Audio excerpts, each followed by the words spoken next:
লাফাতে লাফাতে উপরে গেছে, লম্বা লম্বা গোড়ার উপরে ওগুলো দিয়ে তাকানো হবে না। নিজের চোখ বন্ধ করে নিজের গুণার দিকে তাকিয়ে নিজের আমল করে তাদের বাড়ি সেই ফিকিরে থাকালো। চোখ খুলে এগুলো বান শোনা ঠিক না, মাঠে কী হচ্ছে না হচ্ছে দেখা যাবে না। আলহামদুলিল্লাহ, হালতের দিকে তাকালে নিজের ধ্যান খেয়াল ছুটে যাবে। নিজের কলবের দিকে তাকা, হুজুরের কথা দিস। ونستغفره ونؤمن به ونتوكل عليه ونعوذ بالله من شرور أنفسنا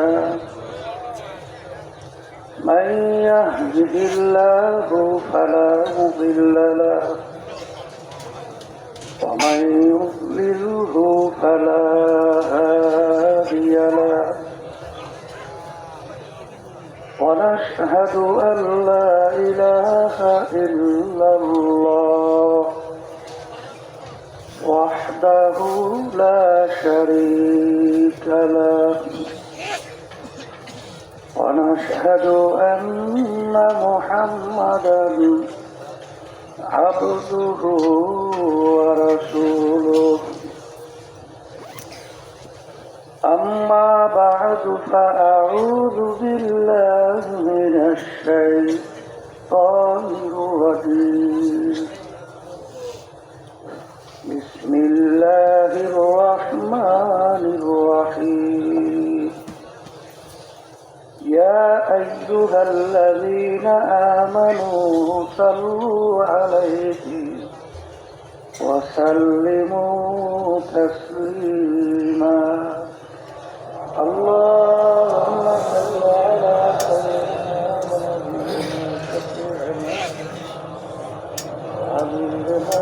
مولانا محمد صلى الله عليه وعلى آله وأصحابه وبارك وسلم اللهم صل على سيدنا ونبينا شفيعنا وحبيبنا ومولانا محمد صلى الله عليه وعلى آله وصحبه وبارك وسلم اللهم صل على سيدنا ونبينا شفيعنا وحبيبنا ومولانا محمد صلى الله عليه وعلى آله وصحبه وبارك وسلم أعوذ بالله من الشيطان الرجيم بسم الله الرحمن الرحيم يا أيها الذين آمنوا اذكروا الله ذكرا كثيرا وسبحوه بكرة وأصيلا صدق الله العلي العظيم শুকরিয়া আদায় করতেছি মহান রব্বুল আলামিনের দরবারে। রব্বুল আলামিন চরমনাই ফাল্গুন মাসের মাহফিল, দ্বিতীয় দিন, প্রথম বৈঠক। আল্লাহ রব্বুল আলামিন আমাদেরকে সুস্থ সহি সালামত রেখে বেহেশতের বাগানের ভিতরে বসার তৌফিক দান করছেন। শুকরিয়া তার সবাই বলি আলহামদুলিল্লাহ। নিঃশ্বাসের বিশ্বাস নাই, সেকেন্ডের কোনো ভরসা নাই। বলতেছিলাম আমাদের জাহাঙ্গীর ভাই কালকে জানাজা নামাজ পূরণ হয়ে স্টেজের পিছনে ইট নিয়ে আসছে কাজের জন্য, এরপরই পড়ে যাচ্ছে। কিছুক্ষণ পর আর নাই। আজকেও ফজরের সময় দুই ভাইকে জানাজা নামাজ পড়াইয়া চিরতরে বিদায় দিলাম। আসলে কে কোন সময় কিভাবে রওনা করব এটা আমাদের কারো জানা নেই। মৌতের কথা বলার কারণে আমাদের থেকে যত অন্যায়, যত দুনিয়ার মোহ, ক্ষমতা, সম্মান, মাতুব্বারি, সরকারি সম্পদের লোভ, জুলুম, মিথ্যা, খুন খারাপি আমাদের থেকে প্রকাশ পাই। যদি কোনো আসামি জানে 1 ঘন্টা পর তার ফাঁসি হবে, যত লোভনীয় জিনিস তার সামনে পেশ করলেও ওর প্রতি তার আগ্রহ থাকবে না, কারণ তার একই হয়ে গেছে 1 ঘন্টা পরে আমি আর থাকবো না। ওই একটা ঘটনা বারবার বলা হয়, বাদশা মুরিদ হয়েছিল পিসা হুজুরের কাছে। হুজুর তো সবক দিয়েছেন দৈনিক 100 বার মৌতের জিকির করবা। বাদশা তো পিসা হুজুরের কথা সম্মানার্থে স্বর্ণ দিয়ে তাসবিহের গোটা তৈরি করিয়া ফজর সন্ধ্যায় মৌত মৌত 100 বার জিকির করে, কোনো পরিবর্তন নাই। বাদশা বলতেছে, হযরত মুরিদ তো হইলাম, কিন্তু আমার তো কোনো পরিবর্তন দেখি না, সবক আদায় করেন না? বলে, হুজুর করি তো। কিভাবে করেন? বলে, আপনার সম্মানার্থে আপনার কথা স্বর্ণ দিয়া তাসবিহ গোটা তৈরি করি, সকাল সন্ধ্যায় বসে 100 বার মৌত মৌত জিকির করি। বলে, এইভাবে স্মরণ করলে হবে না, আমি হাতে নাতে একবার শিক্ষা দেব। বাদশার দরবারে হযরত আসলেন, বাদশার আর সিংহাসনে বসা, এগুলো শিক্ষার জন্য। বলতেছে যে, বাবা যেখানে বসা আছে ওইটা কি? তাহলে হুজুর রাজ সিংহাসন। বলে, ওখানে আমাকে একটু বসতে দেওয়া যায় না? হযরত এখানে বাদশা ছাড়া কেউ বসতে পারে না, যে বসবে সেই বাদশা। বলে, আমাকে একটু বসতে দেওয়া যায় না? হুজুর আপনার কি দেওয়া যাইতে পারে, আপনার তত লোক টোক নাই, পাচ্ছে দেওয়া বসতে। বসতে দেওয়ার পরে জিজ্ঞেস করে, এখন কি আমি যা বলি তাই হয়? বলে, হযরত আপনি যা বলবেন তাই হয়। বইসে হুকুম দিয়েছে, জল্লা বাদশাকে বাঁধব, কতল করতে হবে। যেই হুকুম তাই বাস্তবায়ন, সঙ্গে সঙ্গে ভেঙে যায়। বাদশাহ শরীরের ভিতরে এমন ভাবে কম্পন শুরু হয়ে গেছে, কাঁপতে কাঁপতে বেহুশ হয়ে পড়ে গেছে। তখন হুজুর বলতেছেন জল্লাদকে, কানে কানে বলো তার উপর থেকে কতলের হুকুম উঠায় নেওয়া হয়েছে। বলতেছে ঠিক, কিন্তু এখনো শরীর ঠিক হয় নাই, এখনো তরতর হয়ে কাঁপছে। জিজ্ঞাসা করে যখন সুস্থ, কি ব্যাপার বাদশা, আপনার কি হলো? হযরত আপনি যখন বলছেন জল্লাদকে বান্দ কতল করতে হবে, তখন আমার ইয়াকিন হয়ে গেছে আমি আর দুনিয়াতে নাই। যেহেতু নাই, এরপরে কি হলো বলতে পারি না। তখন হুজুর বলতেছেন, বাবা আপনাকে যে মৌতের স্মরণ জিকির করতে বলছি, এই সবে মাত্র একবার বলছি। আসলে আমরা বুঝি তো বলি ঠিকই, মৌত মৌত মৌত, মরা লাগবে মরা লাগবে, কিন্তু আসলে বাস্তবের ভিতরে ওইভাবে গুরুত্ব সহকারে বসাতে পারি না। এই জন্য এই তরিকার সবক আদায়ের আগে মৌতের মুরাকাবা। হাদিসের মধ্যে আছে, আল্লাহ রাসূল সাল্লাল্লাহু আলাইহি ওয়াসাল্লাম বলেন, কমপক্ষে 20 বার যদি মৌতের জিকির করো, মুরাকাবা স্মরণ করো, শহীদি দরজা পাইয়া বিনা হিসেবে বেহেশতে যেতে পারবা। এই জন্য দুনিয়াদারদের থিওরি এবং আখিরাত বা ইসলামের থিওরি সম্পূর্ণ বিপরীত মুখী। দুনিয়াদারদের সমস্ত থিওরি কার্যক্রম দেখবেন সব আনন্দময়, চিত্ত বিনোদন, মৌতের স্মরণ যেন না আসতে পারে। এর জন্য দেখবেন তাদের যত প্ল্যান, যত প্রোগ্রাম, সব কিন্তু আনন্দময়। দেখেন না, সব সময় যেন চিত্তের বিনোদন ফুর্তি থাকে। কেন মৌতের মোরাকাবা করলে ওদের কথা হলো এনার্জি নষ্ট হয়। আর ইসলামের থিওরি হলো মৌতের স্মরণ বেশি করলে শহীদি দরজা পাইয়া বিনা হিসাবে বেহেশতে যাওয়া যায়। মৌতের মোরাকাবা করলে আসলে এনার্জি নষ্ট হয় না, আসলে আম্মারা দমন হয়। কি দমন হয়? আর কলব তাজা, সতেজ স্বচ্ছ হয়। এর জন্য মৌতের মোরাকাবা বেশি বেশি করতে হবে। আসলে দুনিয়ার যে কোনো কাজের মধ্যে একটা সময় থাকে, তারিখ থাকে, কিন্তু আপনার আমার মৃত্যুর কোনো তারিখও নেই, সময়ও নেই। কে কোন সময় কিভাবে রওনা করবে কারো জানা নাই। কিছুদিন আগে গোয়ালখালী মাদ্রাসা খুলনা মাহফিল চলতেছে, মুজাহিদ দায়িত্বশীল মাহফিলে আসছে। মাহফিল শেষে ঘরে গেছে, ঘরের দরজা আঘাত করছে খোলার জন্য, ওই অবস্থায় পড়ে গেছে। এর ফলে দেখেন নাই। এই জন্য আমার ভাইদেরকে বলবো, পর্দা আলে মাহমুদা যারা শুনতেছেন, মন তো চায় না দুনিয়া থেকে বিদায় হব, এটা তো শুনতেও ভালো লাগে না, কিন্তু বাস্তবতা তো একদিন ঘটবে। আর যেহেতু ঘটবে, সবসময় মনকে বোঝাতে হবে দুনিয়ার যে কোনো কাজের মধ্যে 5 বারও যদি কেউ ঠকে, আবার ওই কাজের বিচারে চেষ্টা করলে জিতবার আশা করা যায়। কিন্তু একবার যেদিন ওই ঘটনা ঘটবে, দ্বিতীয়বার কিন্তু আর সুযোগ নেই। আবার যে আপিল করব, চেষ্টা করব, আবার শোধরাবো, ঠিকঠাক হইয়া যাব, এই সুযোগ কি আছে? এই জন্য আল্লাহ তাই যেহেতু দুনিয়া থেকে বিদায় হওয়াই লাগবে, কি নিয়ে রওনা করলাম?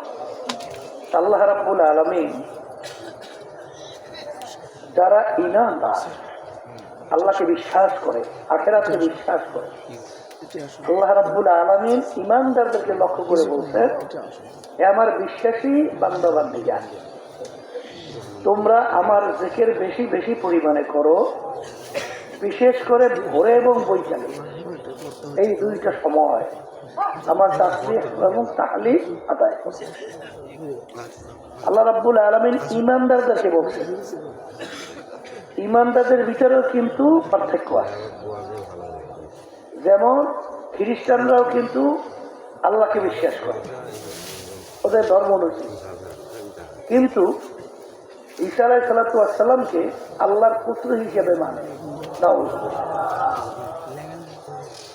ইহুদিরা কিন্তু আল্লাহ রাব্বুল আলামিনকে বিশ্বাস করে, উযাইর আলাইহিস সালামকে আল্লাহর পুত্র হিসেবে মনে করে। বৌদ্ধরা আল্লাহকে মানে সৃষ্টিকর্তা, কিন্তু বৌদ্ধ দেবকে তারা সন্তান হিসেবে মনে করে আল্লাহ। কিন্তু আল্লাহ রাব্বুল আলামিন যারা মুশরিক তাদেরকে বলেন নাই, বলছেন খালেক নির্ভেজাল, যারা ঈমান আনছো আমার উপরে, তোমরা আমার জিকির বেশি বেশি পরিমাণে করো। সবাই বলি সুবহান। দেখেন আল্লাহ রাব্বুল আলামিন আমাদেরকে নামাজ পড়তে বলছেন, বেশি কথা বলছেন, নামাজ পড়তে বলছেন, কিন্তু বেশি বেশি নামাজ পড়ো কোথায় বলছেন? রোজা রাখার জন্য বলছেন, বেশি বেশি আমার রোজা রাখো আমার জন্য বলছেন। হজের কথা বলছেন, বেশি বেশি হজ আদায় করে বলছেন। কিন্তু জিকিরের ব্যাপারে আল্লাহ রাব্বুল আলামিন বলে, বেশি বেশি তোমরা আমার জিকির করো। সুবহান। জিকির শব্দটা তো স্মরণ করা, কার স্মরণ? আল্লাহ। যেহেতু আল্লাহ রাব্বুল আলামিন বেশি বেশি জিকির করার জন্য বলছেন, তাহলে এইটার ভিতরে অনেক ফায়দা উপকার আছে। কথা ঠিক কিনা? বুঝে আসুক বা না আসুক, এর ভিতরে অনেক উপকারিতা আল্লাহ রাব্বুল আলামিন রাখছেন বিধায় বেশি বেশি আপনাকে তার জিকির করার জন্য বলছেন। মান ক্বালা লা ইলাহা ইল্লাল্লাহ আদাখালাল জান্নাহ। হাদিসের মধ্যে আছে, আল্লাহ রাসূল সাল্লাল্লাহু আলাইহি ওয়াসাল্লাম বলেন, যার শেষ অবস্থানটা হবে কালিমার উপর, সে বেহেশতে ঢুকবে। অনেকে কিন্তু আবার বলে, বেশ জীবনে একবার লা ইলাহা ইল্লাল্লাহ যদি পড়তেই পারি তাই তো হয়ে গেল। কিন্তু অন্য রয়াতের বিরাট হাক্কা, কালিমার হক আদায় করবে, যে এইভাবে পড়বে, কাদা খালাল জান্নাহ, সে বেহেশতের ভিতরে ঢুকবে। কথা ঠিক কিনা? এখন আল্লাহ রাব্বুল আলামিন তার জিকির বেশি করার জন্য বলছেন। এখানে কিন্তু আল্লাহ রাব্বুল আলামিন ভিন্ন ভাবে বলেন নাই, যারা তোমরা পীর হইছো তোমরা আমার জিকির বেশি করো, বলছে। যারা আলেম হইছো আমার জিকির বেশি করো, বলছে। যারা পীরের মুরিদ হইছো তারা আমার জিকির বেশি করো, বলছে? তাইলে বুঝতে হবে ধনী নাই, গরিব নাই, পীর নাই, মুরিদ নাই, মুফতি নাই, আলেম নাই, যারা ঈমান আনছে তাদেরকে আল্লাহ রাব্বুল আলামিন বলে আমার জিকির বেশি করো। সুবহানাল্লাহ। কিন্তু বর্তমানে কিন্তু দেখা যায় এক শ্রেণী আমাদের ভাইদের কার্যক্রম, চালচলন, কথাবার্তা দেখলে শুনলে মনে হয় জিকির মনে হয় করবে যারা পীরের মুরিদ হয়েছে, তারাই মনে আল্লাহর জিকির করবে, এদেরই দরকার। আর যারা মুরিদ হয় নাই এদের জিকির আজকাল লাগে না, এরকম বোঝায় না। আবার দেখলে জিকির আজকাল যখন করে তখন বলবে ব্যাপারটা কেউ গেছিল কোথায়, ওখানে মুরিদ টুরিদ হইল না, বসে বসে যেমন খালি জিকির করতে। তাহলে বোঝা গেল জিকিরে ভাগ ফলাইছে পীর বা পীরের মুরিদের মধ্যে। কথা ঠিক কি না? আল্লাহ রাব্বুল আলামিন এখানে কাউকে ভাগ করিয়ে বলছে না, যারা ঈমান আছে তাদের কি বলছে। কিন্তু আফসোস বর্তমানে এক শ্রেণী আল্লাহর বান্দারা এরকম আছে, আল্লাহর জিকির তো করেই না, বরঞ্চ যারা আল্লাহর জিকির করে তাদের জিকির বন্ধ করার চেষ্টা করে। তখন বিভিন্ন ধরনের ফাতুয়া বের করে, এই জোরে জিকির জায়েজ নাই, একাত্রিত হয়ে আল্লাহর জিকির জায়েজ নাই, মসজিদের ভিতরে জায়েজ নাই, বিভিন্ন ফতুয়া দেয় না।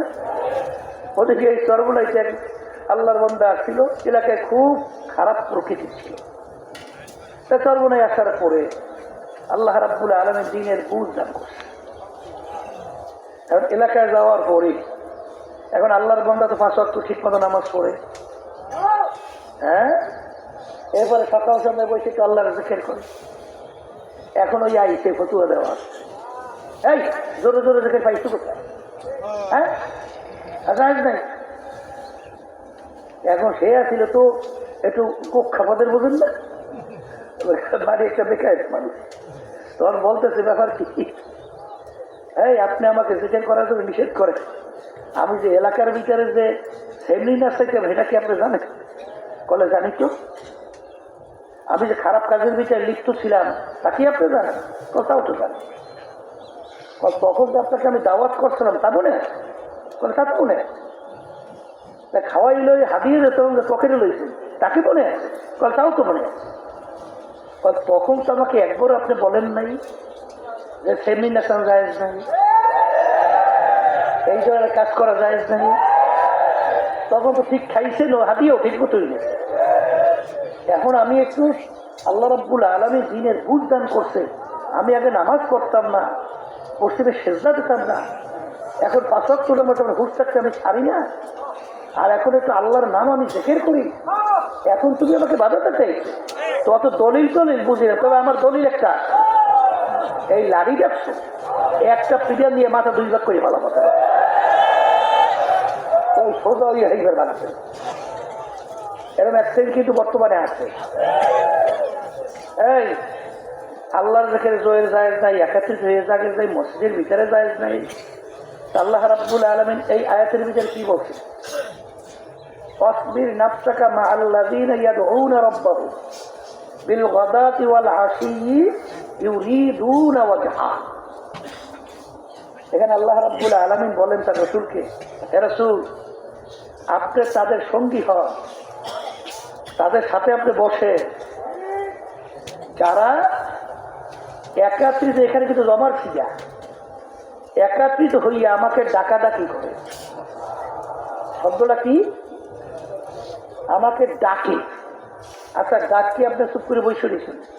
ডাক হয়েছে নাই? আব্দুল করিম, এইটা ডাকি। তাহলে এখানে একাত্রিত কি প্রমাণ হয়েছে না? হয় নাই? তারপরে একটু আওয়াজের শব্দ প্রমাণ।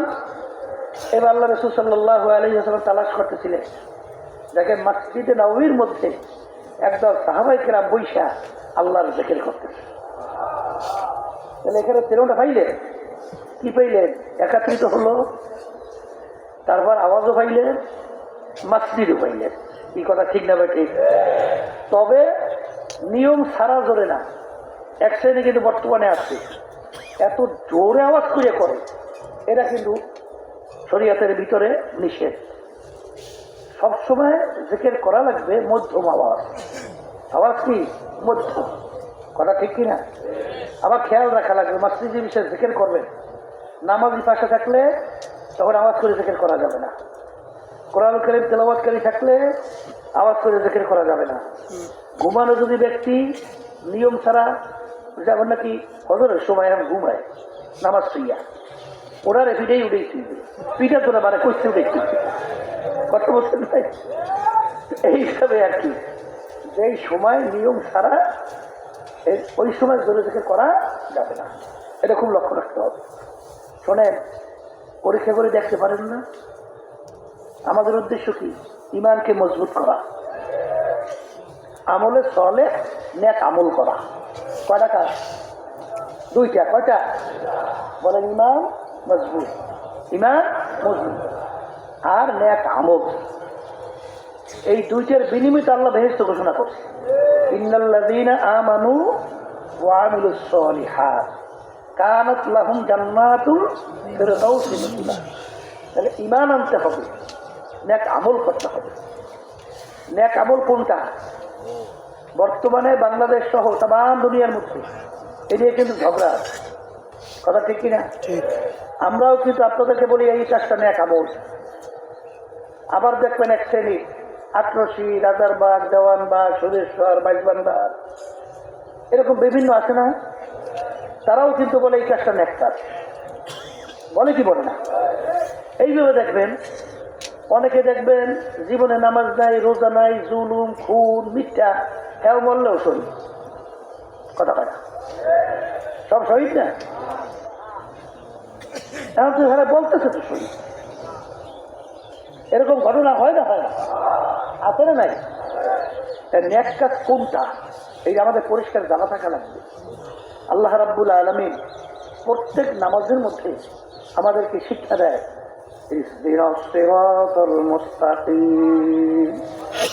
মালিক আপনি আমাকে সিরাতাল মুস্তাকিম দেখান, সিরাতাল মুস্তাকিমে চালান।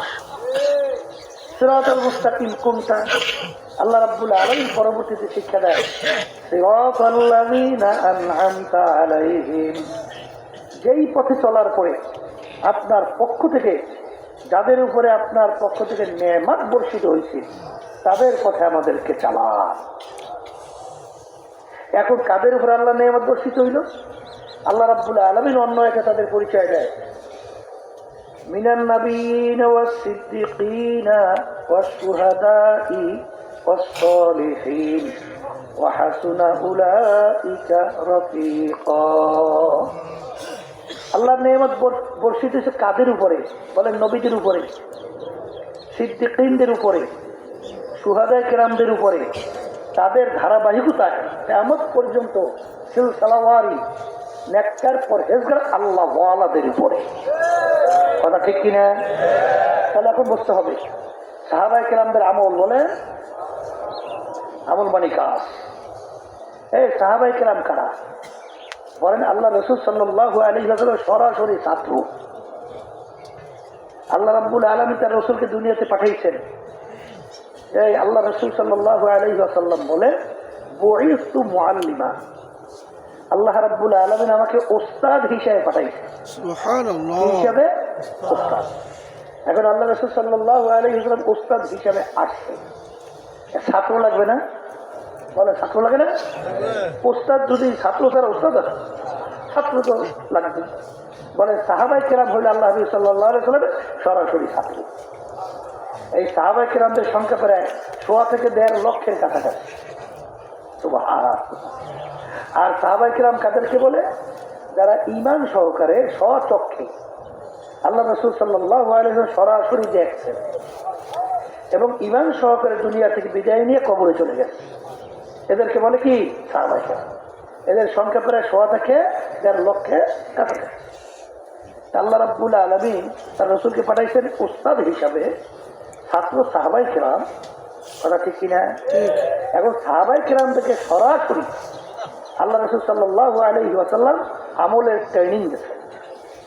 কথা বলেন না কেন? ঠিক। ওই যে নামাজ কেমনে পড়ো, আবার নামাজ পড়ো আমি যেরকম পড়ি, কথা বলে না? এইরকম সব আমল ট্রেনিং দিয়েছেন না? এই যে শোনেন, অনেকে তো ইমাম মানতে চান না, এই যে আমাদের ইমামুল আজম আবু হানিফা রহমাতুল্লাহি আলাইহি, তিনি কিন্তু একজন তাবি ছিলেন। কি ছিলেন? তাবি কাকে বলে? সাহাবায়ে কেরামদেরকে দেখছে, তাদেরকে বলে কি? তাবিন। আর তাবিঈন বলে কাদেরকে? যারা তাবিঈনদেরকে দেখে। তাইলে সাহাবায়ে কেরামদেরকে দেখছেন, তাই ইমামের ভিতরে একজন হইলেন ইমামুল আজম আবু হানিফা রহমাতুল্লাহি আলাইহি। তিনি সাহাবায়ে কেরামদেরকে দেখছেন। তাহলে সাহাবায়ে কেরাম দ্বারা কিভাবে আমল করছেন এইটা সরাসরি তিনি দেখছেন না? কথা বলেন না কেন? দেখছেন না? অনেকে তো ইমাম মানেন না। আপনারা বলে আহলে হাদিস হয়েছে, অনেকে বলে বিভিন্ন কায়দে মুস্তাহিদ হয়েছে, ঠিক কিনা? আল্লাহর বান্দারা, এখন বর্তমানে একশো বাজানরা আছে, এই বুখারী শরীফ চটি 2-1 পাতা 5-6 পাতার ওই বুখারী শরীফ বানাইছে, ওই এবার পকেটের ভিতরে রাখে, বিভিন্ন জায়গায় এই যে বুখারী শরীফ রাখি, কথা ঠিক না বাকি? বিভিন্ন কায়দা কি বাইরে বেরিয়ে বহুত বেরোয়। বুখারী শরীফের চটি বই দেখছেন আপনার বাপের বই কোনদিন জীবনে দেখেন? বুখারী শরীফে 30 পারা বিশাল কিতাব, এফাই তো কোথায়? এই যে চটি 2-4-5 পাতা, ওইটা পকেটে পুজুলেই হাঁটে, কথা বলছেন না? ফেতনা সৃষ্টি করার জন্য গেছিলাম গোপালগঞ্জ, সেখানে পাইছি মসজিদ বানাইছে মুসল্লি বাতা। কি মুসল্লি বাতা কি? ওই মসজিদে যদি কেউ নামাজ পড়ে তাই নামাজের উপর বাতা দেয়। কায়দাটা দেখে, নামাজ পড়ার দায়িত্ব আপনার, নামাজ, কথা ঠিকই না? নামাজ পড়লে টাকা দিতে হইবে, এই নিশ্চয়ই পিছনে একটা বড় ষড়যন্ত্র আছে। বিশেষে 2টা কাজ করায়, একটা হলে হাত বুকের ভিতরে বাঁধায়, একটা আমিন করে জোরে বলে, এই 2টা তো বেশি করায়, কথা ঠিক না বেশি? শোনে, বুখারী শরীফ হাদিস বলে এই যে বুকের উপর হাত বাঁধার হাদিস, এটা কিন্তু সঠিক হাদিস। আবার নাবির নিচে হাত বাঁধার হাদিস, কথা বল না, সহি না? তাও তো সহি। ওমর রাদিয়াল্লাহু তাআলা তাহতা সুররা, নাবির নিচে হাত বাঁধার হাদিস সহি। এখন বলেন তো 2 হাদিসই সহি, এখন 2 হাদিসের আপনি আমল নামাজের ভিতরে কেমনে করবেন? যখন নামাজের নিয়ত বাঁধবেন তখন কতক্ষণ হাত বুকে উঠেবেন, কতক্ষণ নিচে নামাজ নেই, নামাজ এরকম করতে থাকবে, নামাজ থাকে। হ্যাঁ, 2 হাদিস সহি, আমল করবেন কেমন? এখন 2 হাদিসের ভিতরে তাকলিদ দেওয়ার জন্য, সামঞ্জস্যতা তৈরি করার জন্য তখন ইমাম লাগবে না?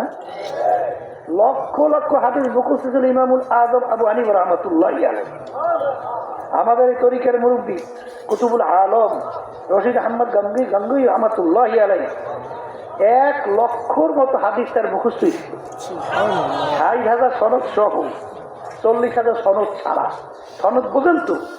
রাবিদের ধারাবাহিকতা, যেমন আব্দুল করিম থেকে আব্দুর রহিম থেকে আব্দুর রহমান বলতে বলতে ক্বালা রাসূলুল্লাহ সাল্লাল্লাহু আলাইহি ওয়াসাল্লাম, এই যে ধারাবাহিকতা রাবিদের, একে বলা হয় সনদ। একে বলে কি? সনদ। আচ্ছা, সেখানে আপনি দেখবেন যে ইমামুল আজম আবু হানিফা রহমাতুল্লাহি আলাইহি 2 হাদিস আমল কিভাবে করতে হবে। মহিলাদের সতর বুকে আর পুরুষদের সতর নাভির নিচে। তাহলে মহিলারা নামাজের ভিতরে হাত বাঁধবে বুকের মধ্যে, আর পুরুষ হাত বাঁধবে নাভির নিচে। 2 হাদিসের আমল হলো কি হলো না? এইটা সামঞ্জস্যতা তৈরি করা লাগবে না? হ্যাঁ, ওরা বলে ইমাম মানে না।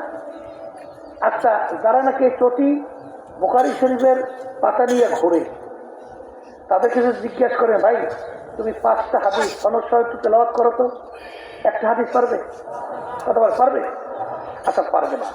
তাইলে তুমি যে হাদিসের কিতাব নিয়ে ঘোরো, এই যে তুমি শেখছো, এই আমল করতেছো, যে কোনো একজনের থেকে শিক্ষা করতেছো না? আচ্ছা, যে কোনো একজনের থেকে শেখছো কিনা? তাহলে যার থেকে শেখছো তাকে ইমাম মানা হয় না? আসতে বলে হয় কি হয় না? তাহলে আপনারা যার থেকে শিখলেন তাদেরকে আপনি ইমাম মানলেন না বা মানলেন। আচ্ছা, আপনার ইমামের হাদিস কয়টা মুখস্থ আছে? কথা কি আছে? 10টা হাদিস সনদ সহ বলতে পারে? হ্যাঁ, তাই যদি না মানে, আর আমরা যাদেরকে ইমাম মানি লক্ষ লক্ষ হাদিস সহ তাদের ঠোঁটস্থ, তাই যে হাদিসের যাদের ভিতরে লক্ষ লক্ষ জমা, তারা হাদিস কিভাবে আমল করতে হবে, আবার সরাসরি তাবি ছিলেন ইমামুল আজম আবু হানিফা রহমতুল্লাহ আলাইহি, তিনি আমল বোঝেন নাই, বুঝতেন যারা নাকি পাঁচকার হাদিসের সহ বলতে পারে না। তাহলে ফেতনা বাজাবার জন্যই তাহলে এহুদিরা ছাড়া খ্রিস্টানদের একটা চক্র, মুসলমানদের ভিতরে ডিভাইডেড তৈরি করার জন্য। এই জন্য আমার ভাইদেরকে বলবো, যারা পর্দা আড়ালে শুনতেছেন, আমাদের মূল উদ্দেশ্য হলো ইমানকে মজবুত করা আর নেক আমল করা। নেক আমল বলছিলাম, কি বলছিলাম? সাহাবায়ে কেরামদের আমল, কথা বলেন এক কথা, এই শুহাদায়ে কেরামদের আমল, সিদ্দিকীনদের আমল, এই নবীদের আমল, কথা ঠিক না বেটি? তাদের ধারাবাহিকতা সিলসিলাওয়ারি আমল, এই আমলগুলো কি? নেক আমল, কথা ঠিক কিনা? এখন যদি সাহাবায়ে কেরামদের আমলের সঙ্গে না মিলে, ওইটা কি নেক আমল হবে? হ্যাঁ, নেক আমল হবে? সাহাবায়ে কেরামদের ইমানের যে ধরন ছিল, সেই ধরনের বাহিরে যদি ইমানের কেউ তালিম দেয় বা ইমান সেইভাবে প্রকাশ করে, সেটা ইমানের মধ্যে পড়বে। কারণ আল্লাহ রাব্বুল আলামিন কি বলছেন? আমিনু কামা আমানান নাস। এখানে কিন্তু ইমানের ধরনটা হবে সাহাবায়ে কেরামদের ইমানের ধরন, কথা ঠিক না? এই জন্য আমার ভাইদেরকে বলবো যে আসলে বাস্তবতা হলো যে ইমান মজবুত, নেক আমল করা আমাদের উদ্দেশ্য তো এইটা। এইটা যদি হয়, এখন একটু পরীক্ষা করে দেখেন, যাদের ভিতরে জিকির আজকার নাই, তাদের আমলের দিকে তাকাইয়ে দেখেন, তাদের ইমানের অবস্থানটা দেখেন। আর যাদের ভিতরে আল্লাহর জিকির আছে, তাদের আমলের দিকে তাকাইয়ে দেখেন, পার্থক্য আছে।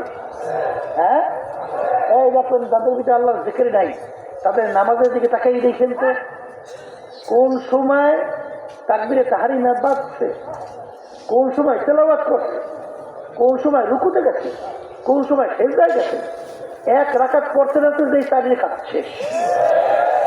আপনাদের নজরে পড়ে যাবো, আমরা তো দেখি কি নামাজ পড়ছে, কি নামাজটা পড়ছে। হ্যাঁ, নামাজের ভিতরে যদি আপনার তেলাওয়াত সহিভাবে উল্লেখ না হয়, অর্থ পরিবর্তন হয়ে যায়, আসতে পারে। অর্থ পরিবর্তন হলে আপনার নামাজ হয়? বর্তমানে ওই সেই নিয়ে হইয়েন না, একটাই বর্তমানে বেরোইছে। এই এসি সরকারের সবাই বলতেছে আমার বাপ মার জানাজা নামাজ হুজুর গোলাকে না, ও আমি ভরাই পারবো। শোনেন নাই? ওরে সর্বনাশ, এটা ভালো কথা। যদি বাপ মার জানাজা নামাজ ছেলে পড়ায়, এটা সুকপাল না, সুনসিব না, এটা তো ভালো। কিন্তু কি পড়ায় আর কি দোয়া করে, এত বস্তু। ওই এক নেতা মন্ত্রী বলছিল যে তার শেখ মুজিবুর রহমান তার ওস্তাদের জন্য দোয়া করে যে আল্লাহ আমার নেতা শেখ মুজিবুর রহমানের জন্য জাহান্নামের মধ্যে একটা উঁচু স্থান আপনি দান করবেন। শুনছেন? শুনছেন না? এইরকম দোয়া যদি কর, এখানে তো সময় লাগবে না, এত অতই জায়গায় জায়গায় মতো চলি। এই কথা ঠিক না বেশি? কোনটা কিভাবে করতে হয়েছে তাও তো জানা না। শোনে, আরবি অক্ষর তেলাওয়াতের মধ্যে গানের কম বেশির কারণে অর্থ পরিবর্তন হয়ে যায়, তাই না? যেমন লা ইলাহা ইল্লাল্লাহ, আপনি লা টাইনে যখন পড়বেন আল্লাহ বাদে কেউ মাবুদ নাই, আর যখন আপনি লা টান না দিয়ে পড়বেন তখন অর্থ আসবে আল্লাহ ছাড়া আরো অনেক মাবুদ। এগুলো বলে নাউযুবিল্লাহ। তাহলে এগুলো বোঝা লাগবে না, এই জন্য আলেম কালেম বলে লাগবে না। এই জন্য আমার ভাইদেরকে বলবো, শোনেন, আসলে পাগলামির তো কোনো শেষ নাই। কেন দুনিয়ার ভিতরে শক্তি পেয়েছে, ক্ষমতা পেয়েছে, টাকার গরমে, ক্ষমতার গরমে ওই দিনের রাত্রকায়, রাত্র দিন কায়, কে কারে থাকায়। গ্রামে একটা কথা আছে না, যে মাই খাইতে পারো কি বলে, একটাও না। পাইন্ডে সেন্ডে এখন কলে, এখন কয়টা কলে দূর পারে, আর তোমার করার কিছু না। এরকম একটাই বর্তমানে আছে, মন তা কয়। কারণ এইটা উত্তরতে দেখি, এই কথা ঠিক না? এই জন্য বলতেছিলাম যে ইমানকে মজবুত করা, নেক আমল করা। দেখবেন নামাজ খুশু খুশু হুজুরি কল ছাড়া নামাজ হয়? আমি বলছি না, আল্লাহ রাসূল সাল্লাল্লাহু আলাইহি ওয়াসাল্লাম বলছেন লা সলাতা ইল্লা বিহুজুরিল কলব। সেই নামাজের ভিতরে একাগ্রতা থাকবে না, দিলটা আল্লাহমুখী হবে না, সেই নামাজ হবে হবে না। তো তাহলে নামাজের ভিতরে খুশু খুশু তৈরি করার জন্যে, একাগ্রতা তৈরি করার জন্যে সেখানে দেখবেন যারা জাকিরি আল্লাহর জিকির করে, একজন আল্লাহ রাব্বুল আলামিন বলছেন না, ওয়াযাকারা ইসমা রাব্বিহি ফাসাল্লা, আগে আমার নামের জিকির করো, এরপরে নামাজ আদায় করো। আল্লাহর নামের জিকির কি? আল্লাহ আল্লাহ আল্লাহ আল্লাহ আল্লাহ আল্লাহ আল্লাহ আল্লাহ। এইভাবে যখন আল্লাহর নামের জিকির করবে, করার পর যখন নামাজের ভিতরে দাঁড় হবে, তখন নামাজের খেয়ালটা কার আসে? ওই জায়গায় সবাই বলতেছে খেয়াল তো আল্লাহ, আর নামাজ পড়বেন কার খেয়ালে? আর আপনি সারাদিন চানাচুর বিক্রি করছেন, দেখেন না রাস্তা দিয়ে চানাচুর চানাচুর চানাচুর চানাচুর বিক্রি করে নামাজে যাইছে, ওই খেয়াল চানাচুর কেমনে বিক্রি হবে, কোন জায়গায় গেলে কি হয়েছে, কেমনে কেমনে কি খায়, কোন জায়গায় ডাকটা ভালো করে গেলে আমার চানাচুরে ভালো চলবে, আছে না? আপনি সারাদিন চানাচুর বিক্রি করে ঘুমাইয়ে থাকি, ঘুমের ঘরের ভিতরে চানাচুর চানাচুর করে লাভ দিয়ে ওঠে ওঠে না, সারাদিন বাদাম বিক্রি করে, বহুত ঘটনা বাস্তবতা তো, সারাদিন বাদাম বাদাম করে ঘুমায়, ঘুমের ভিতরে হঠাৎ বাদাম বাদাম পেয়েছিল। আমাদের দেশের মধ্যে ছোটবেলায় দেখছি ধান বিক্রি করতো না, ওই যে দালালটা কি করে জানি, হ্যাঁ কয়ালি কয়ালি কয়ালি কয়ালি, ওই বসে বসে ধান মাপে, লাভের লাভ লাভের লাভ লাভের লাভ, এমনভাবে কয় মানে মুহূর্ত সময় নেই বলছি, ওই ঘুমের মধ্যে লাভের লাভ লাভের লাভ লাভের লাভ করা ঠিক যাবে। আর সেই আল্লাহর বান্দাবান্দি আল্লাহর দেখের পক্ষের ঘরে ঘুম আসে, তখন ওই ঘুমের মধ্যেও ওই আল্লাহর বান্দাবান্দির জবান থেকে বের হয় আল্লাহ আল্লাহ আল্লাহ আল্লাহ আল্লাহ আল্লাহ আল্লাহ আল্লাহ আল্লাহ। কি কথা ঠিক বলছি না ভুল বলছি? তাইলে দেখা গেল যে মৌতের সময় তো আল্লাহর নাম কালিমা বের হওয়া, এইটা ইচ্ছা করে পারা সম্ভব? কোনোদিন কোনোদিন সম্ভব। কিন্তু কুল্লু এনাইয়া তারা সাহুরিমা ফিহে, যেই ভান্ডের ভিতরে যা থাকবে কাজ করলে কিন্তু তাই করবে। বোতলের ভিতরে পানি, কাজ করলে পানি, তৈরি রাখবেন, কাজ করলে তৈরি, ময়লা থাকবে, প্রস্তাব থাকবে, কাজ করলে প্রস্তাব। যেই আল্লাহর বান্দাবাদের কলবের ভিতরে আমার মালিকের জিকির বসাবে, কালিমা বসাতে পারবে, ঠিক মৌতের পূর্ব মুহূর্তে তার জবান থেকে মাওলার জিকির বের হইতে থাকে। এই ঘটনা একটা দুইটা না, হাজার হাজার লক্ষ লক্ষ চাকরি ঠিক মৌতের পূর্ব মুহূর্তে তাদের জবান থেকে আল্লাহর নাম বের হইতে। আমার দাদু ইন্তেকালের আগে আগে ঠিক জবান থেকে বের হলো আল্লাহ। আম্মাজার কাছে ছিলেন, উহাম্মার কাছে ছিলেন, মনে করছেন মনে হয় যে শাশুড়ি একটু সুস্থ হয়েছে, দেখে আল্লাহ দুনিয়াতে নাই। আমার আম্মাজান যখন মাগরিবের নামাজের আগে আগে পড়িয়ে গেছে, আমি এই মসজিদের ভিতরে ইমামতি করি, নামাজ পড়ে, আমার মেয়েটা এসে বলতেছে আব্বা দাদু পড়িয়ে গেছে। আমি দৌড়ে গেছি, আইসে দেখি মাথার রস ছিঁড়ে গেছে, মানে স্টক করছে, হুশ নাই।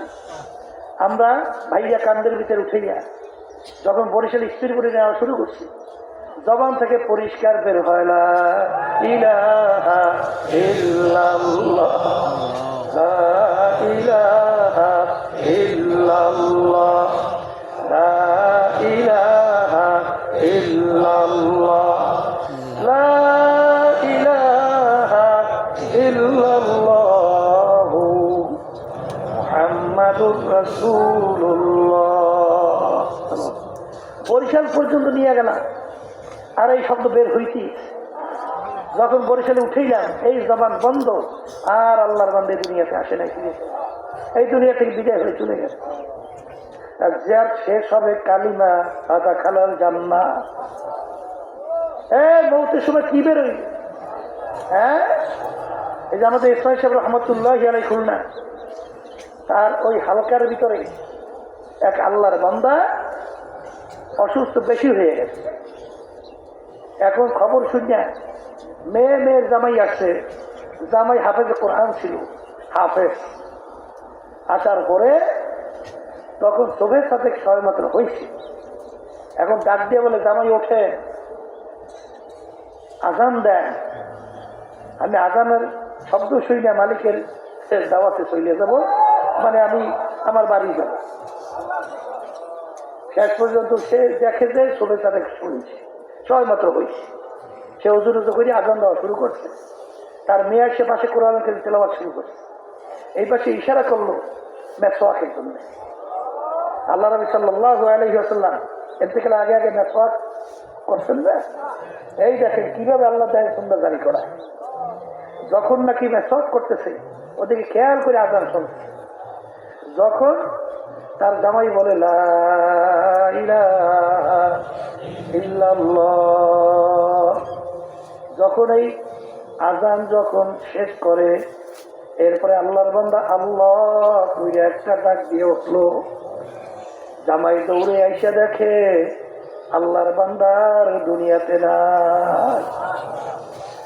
মৌত তো হবেই, কিন্তু কোন অবস্থায় কার হবে এটা তো জোর করিয়া সম্ভব না।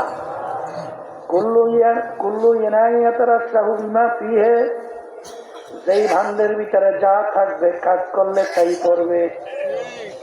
এই জন্য আমার বাজানদেরকে বলবো, শোনেন, এক শ্রেণী আমার বাজানরা মাশাআল্লাহ আল্লাহ রাব্বুল আলামিনে দুই বেলা জিকির হুঁশ থাকতে ছাড়ে না। কথা ঠিক না ভাই? ঠিক, সময় নাই, হাঁটতে হাঁটতে হইলেও করে, অসুস্থ শুয়ে শুয়ে হইলেও করে, আল্লাহর থেকে দুই বেলা ছাড়েই না। আর এক শ্রেণী দেখবেন কোনো কাজ নেই, কাজ নেই, হজরের পরে সূর্য উদয়ের আগে। সময় তো অত্যন্ত মূল্যবান সময় না। হাদিসের মধ্যে আল্লাহ রাসূল সাল্লাল্লাহু আলাইহি ওয়াসাল্লাম বলছেন, এই সময় মানুষের দুনিয়ার তেমন কোনো কাজও থাকে না।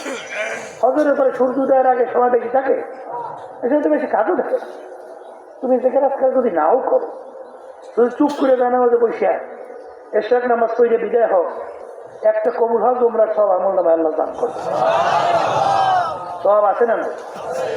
এরপরে আপনি যদি কিছু দেখে আজকাল করিয়া আপনি যদি এই এশরাক নামাজ পড়ে বের হইয়া যান, 100 কবুল হজ উমরার সব আল্লাহ দান করবে।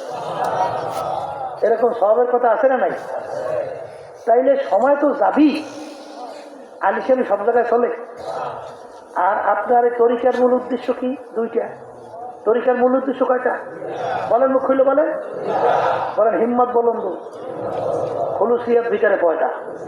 হিম্মত বলন্দ কি? অমুকে পারে আমি কেন পারবো না, শব্দটা বলেন। অমুকে পারে আমি কেন পারবো, অমুকে পারে আমি কেন পারবো না, এই যে হিম্মত, এটা বলন্দ করা। আর দ্বিতীয় হলো খুলুসিয়াত ভিতরে পয়দা, মানে আমি যাহা কিছু করব একমাত্র আল্লাহ রাব্বুল আলামিনের রাজি খুশির উদ্দেশ্যেই করব। এই ঘটনা করবে, একটা ঘটনা শুনেছেন না আল্লাহ রহমতুল্লাহি আলাইহি? এই ঘটনার ক্ষেত্রে তিনি বলছিলেন, দুই বন্ধু মুরিদ ছিল পীর সাহেব হুজুরের কাছে। পীর সাহেব হুজুর তো সবক দিয়েছে, বাবা যাহা কিছু করবা একমাত্র আল্লাহ রাজি খুশির জন্য করবা। কথা ঠিক না?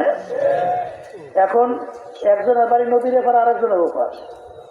কাশ্মের মাধ্যমে এপারে আল্লাহর বান্দা দেখে তার বন্ধু খানা পায়ও না, খায়ও না, পেটে খুঁজে আসছে। এখন কাউকে পাঠাইবে, কেউ পায়ও না। এই বান্দা আল্লাহর বান্দা আসলে খোড়া বানি চলতে পারত না। তার স্ত্রীকে বললো যে পর্দা সহকারে খানাটা পৌঁছেই দিয়ে আসে। কেমনে পার হবো নদী? আমার কথা বললো মালিক যে 40 বছর পর্যন্ত যে স্ত্রীর সঙ্গে মেলামেশা করে নাই, এখন এই কথা বললে তো পার হয়ে যাবে। আবার বলতে পার হয়ে যাবো কিভাবে? তখন আল্লাহ বান্দা বলে যে আমার কথা বললে যে 40 বছর যেই বান্দা খানা খায় না। আশ্চর্য কথা। এখন এক মিথ্যা কথা কই পার, আর এক মিথ্যা কথা কই ঘটনা দেখি। আজকে বলার পরে দেখে আসলে নদী পানি শক্ত, রাস্তা হয়ে গেছে, হাইতে চললি। বলে ভেদ তো কিছু বুঝলাম না। বলে বোঝেন নাই, আমরা মুড়ি দিয়েছিলাম প্রায় 40 বছর আগে পীর সাহেব হুজুরের কাছে। হুজুর সবক দিয়েছে, যা কিছু করবা কার রাজি খুশির জন্য। আমি তোমার সঙ্গে মেলামেশাটা আমার নফসের গরজে না, আল্লাহ হুকুম পালনের জন্য। আমার বন্ধু খানা খাইতেছে নিজের নফসের খানার চাহিদার জন্য না, আল্লাহর হুকুম পালন করা বা চিরহুন না। হ্যাঁ, আর কুলু আশরাবু, খাও পান করো, আল্লাহর হুকুম পালন করার জন্য খাইছি বা খাইছে, এটা নফসের গরজে না। এই জন্য দুনিয়াদাররা তারাও কিন্তু দুনিয়ার কাজ করে, আল্লাহওয়ালারা একই কাজ করে, কিন্তু পার্থক্য হলো দুনিয়াদার আর পার্থক্য হলো আল্লাহওয়ালা। কথা ঠিক কিনা? এই জন্য যাহা কিছু করবো কার রাজি খুশির জন্যে। আর অমুকে পারে আমি কেন পারবো না, বলেন বলেন, অমুকে পারে আমি কেন? আল্লাহর ফজলও করবে। এই হিম্মত বলন্দ ছাড়া কোনোদিন তার লক্ষ্যে পৌঁছতে পারে? কোনোদিন পারে না। এই জন্য আমাদের হিম্মত বলন্দ করতেই হবে যে আমার যা হোক, ওই যে আল্লাহর বান্দা শোনেন নাই, নফসের সঙ্গে জেহাদ না করলে আপনার ইমান মজবুত নেকামল করা যায়। ওই যে মুড়ি আল্লাহর বান্দা ফজরের নামাজ পড়িয়া আল্লাহর জিকিরে বসে না, পেটে ওপরে খুদে রাত্রে খায় দেয়। ওদিকে গরম রুটিওয়ালা পাশ থেকে যায়, গরম রুটি পেটেও খুদা। এখন নফস বলতেছে আগে খা, আল্লাহর জিকির কর। সে বলতেছে না, আমি আগে আল্লাহর জিকির করবো, তারপর খানা খাবো। পেটেও জবর খুদা। এখন তো শুরু হয়ে গেছে যুদ্ধ, কি নফস বলতেছে খাইও না, আর সে বলতেছে আগে আল্লাহর জিকির করবো তারপরে খাবো। এর নাম জেহাদ। এর নাম কি? যা শুরু হয়েছে। আর আল্লাহ রাসূল বলছেন, কি বলছেন? রদানামিন জেহাদির আকবার ইলা জেহাদির আকবার। ছোট যুদ্ধ থেকে বড় যুদ্ধ থেকে রওনা করছে, নফসের সঙ্গে জেহাদ করতেই হবে। আচ্ছা করতেছে, এক পর্যায়ে নফসের সঙ্গে পাইলে তো ওঠে না। এখন বলতেছে তু মেরা খোদা নেহি মাই তেরা বন্দা নেহি। হ্যাঁ না, তুই তো আমার খোদা না, আর আমি তো তোর বান্দা না যে তোর কথা আমার মানাই লাগবে। আগে আমি আল্লাহর জিকির করবো, তারপর খানা খাবো। এখন এক পর্যায়ে কথা বলতে বলতে জোর শুরু হয়ে জোরে জোরে, তুই মেরা খোদা নাকি মাই তেরা বান্দা নেহি। এখন লোকজন শুনিয়েছে তো সর্বনা, যদি কাফের হয়ে আল্লাহরই তো মানে আজকে যখন নাকি বিভিন্ন কাজে আক্রমণ শুরু করে, কিন্তু আলেম রাইসিয়া দিনদার, লোকটাকে তো দিনদার মনে হয়, এই ধরনের কথা তো বলতে পারে না। জিজ্ঞেস করে ভাই ব্যাপার, বলে ভাই ঘটনা বলতে আমি রাত্রে খানা খাই নেই, বলছি আল্লাহর জিকিরে, নফস বলতেছে খাইয়ে লো, আর আমি বলতেছি তুই তো আমার খোদা না যে তোর কথা মানতে হবে। আমি আল্লাহর জিকির করবো, তারপর খানা খাবো। একেবারে আপনি আপনি রেস্ট যদি কিন্তু পেট চলতে রয়েছে, মনেও চেষ্টা লাগবে না। ওয়ালা নাবলু আন্নাকুম, ওয়ালা নাবলু আন্নাকুম। আল্লাহ রাব্বুল আলামিন দুইটা তাকে অবশ্যই অবশ্যই তোমাদেরকে পরীক্ষা করবই করবে। পরীক্ষা পাস না করিয়া আর নাকতেন না তৈল দিয়ে এইবার ঘুমাইবেন আর বেশ ভিটায় ঢুকবে। হ্যাঁ, মাতা নাসরুল্লাহ, মাতা নাসরুল্লাহ, মালিক আপনার সাহায্য কোথায়? নবীরা পর্যন্ত আল্লাহ সাহায্যের জন্য হাত বাড়াই বলে মাতা নাসরুল্লাহ, আপনার সাহায্য কোথায় মালিক? আর আপনি আপনি ফ্যাট চলবেন না, একটা দিনে ঘুমাইবেন আর একেবারে ভেতর ভেস্ট আপনাদের সাজাইয়ে রাখবে, এটা হয়? চেষ্টা করা লাগবে না? এই জন্য মানে হিম্মত বলন্দ করা, খুলুসিয়াত ভিতরে পয়দা করা। হিম্মত বলন্দ, অমুকে পারে আমি কেন পারবো না? বলেন, অমুকে পারে আমি কেন পারবো না? আর যা কিছু করবো কার রাজি খুশির জন্য। আলহামদুলিল্লাহ, এইভাবে যদি আমরা চেষ্টা করতে থাকি, তাহলে আল্লাহ রাব্বুল আলামিন তো তাকাই থাকে, বন্দাবান্দির দিকে তাকাই থাকে যে বন্দাবান্দির চেষ্টাটা কেমন করে দেখি। এর জন্যই তো দেখবেন আল্লামা এই কারিমা কারিমা বেবাক্তা এবার হালে মা হাওয়া। হে আমার দয়ার মালিক, তুমি একটু আমার অসহায় অবস্থা তাকাইয়া দেখো, আমি শয়তান এবং নফসের জিনজিনের ভিতরে আবদ্ধ হয়ে গেলাম। তোমার রহমত ছাড়া, তোমার দয়া ছাড়া এই জিনজির এই শিকল থেকে আমি কখনোই পরিত্রাণ পাইতে পারবো না। মালিক দয়া করে তুমি আমাকে হেফাজত করো, রক্ষা করো। কি আসলে তো চিন্তাও নাই, বলিও না। তারা তো চিন্তা চেষ্টা করার পরেই বলতেছে কারিমা বেবাক্সা এবার হালে মা ক্যাশা মাসিরে কামান দে হাওয়া তেল সালে উমরা বিদাত গুজার মেজাজে তুয়ার হালে তেপলি ঢাকা। এই নিজে নিজে সম্বোধন করে বলে 40 বছর বয়স হইয়া গেল, কিন্তু এখন পর্যন্ত সেই বাচ্চাদের ছোটবেলার যে চরিত্র এখনো তো পরিবর্তন দেখা যায় না। এইভাবে চেষ্টা থাকলেই সে আল্লাহর ফজলে ভালো ফল পাওয়ার আশা করা যায়। কথা ঠিক কিনা? আল্লাহর জিকির বেশি করার জন্য কে বলছেন? আল্লাহ এবং আল্লাহর রসুল। কথা ঠিক না ঠিক? বেশির কোন সীমা কি পরিমাণ? আল্লাহ রাব্বুল আলামিন বলছেন বেশি আল্লাহর জিকির করার জন্য। আল্লাহ নবী সাল্লাল্লাহু আলাইহি ওয়াসাল্লাম বলেন আকসিরু যিকরাল্লাহি হাত্তা ইয়াকুলু মাজনুন। এই পরিমাণ আল্লাহর জিকির বেশি করো, দুনিয়াদাররা, ফাসিকরা, ফুজ্জারেরা তোমাদেরকে দেখে যেন পাগল বলে।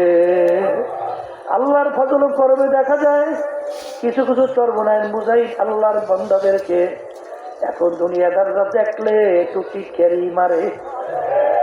তখন শুকরিয়া আদায় কইরে যে আল্লাহর ফজলে, আল্লাহর কর্মে, আল্লাহর জিকিরের হক বুঝি আদায় হইছে।